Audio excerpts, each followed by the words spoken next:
Hi, it's Dan RadioStyle. Hope everybody out there is doing fantastic. This is the 3D perspective technique. I don't know. It's a mixture of a couple techniques you guys have probably heard of before. I think it works really, really well when it comes to trying to envision our specific person.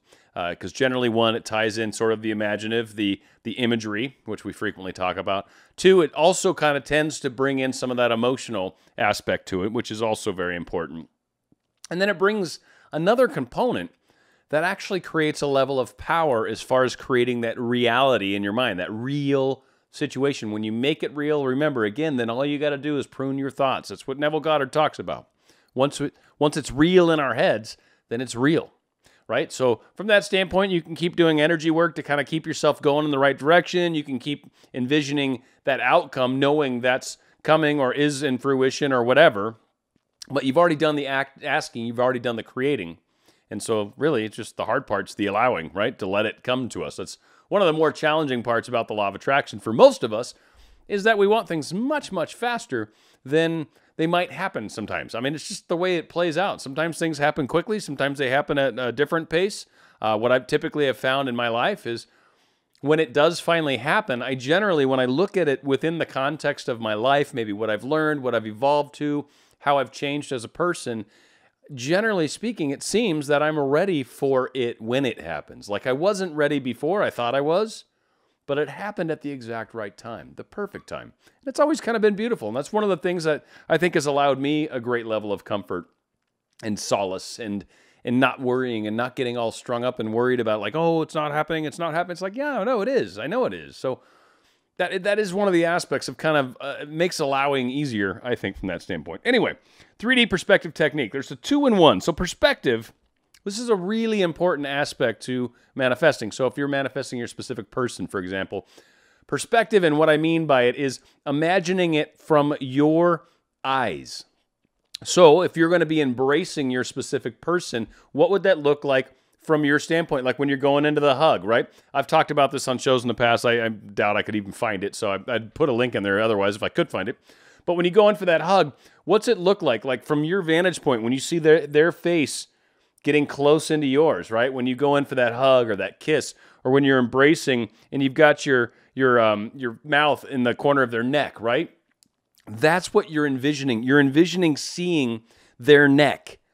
You're envisioning seeing their face coming in for that kiss. You're envisioning it from your perspective. You're not just so much saying, I want them to kiss me, I want them to hug me, I want them to see me at my house. I mean, a great example, you want them to come over to your house. Envision seeing them walking up to you from their car at the curb.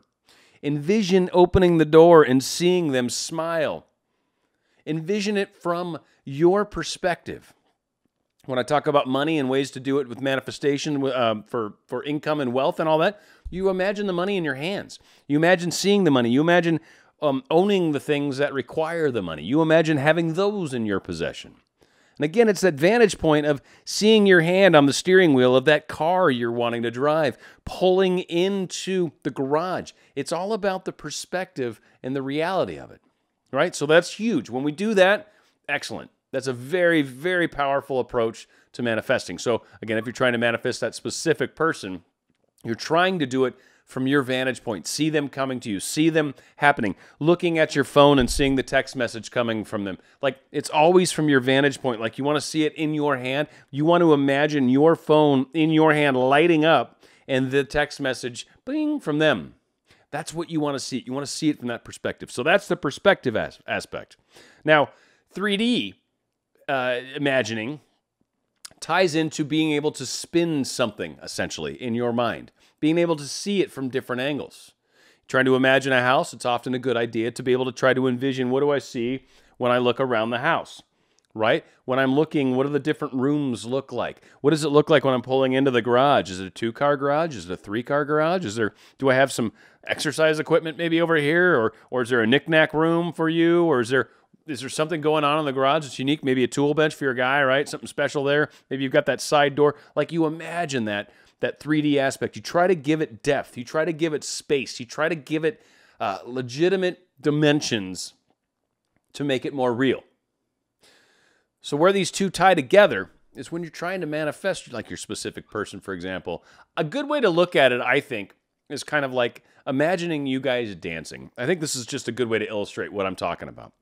So if you're imagining dancing, right, the perspective is from you and you're seeing him and you're dancing, right? And that's awesome. And the 3D would be to be able to kind of look around and see the people around you. All of that's wonderful. But it's when you can actually step out and see the two of you dancing together at the same time. When you can see the two of you from different angles. It's not so much seeing him dance, it's seeing the two of you from outside of yourself. When you can stand outside and you can see the two of them hugging and loving. When you can stand maybe above yourself and add that level of complexity to it.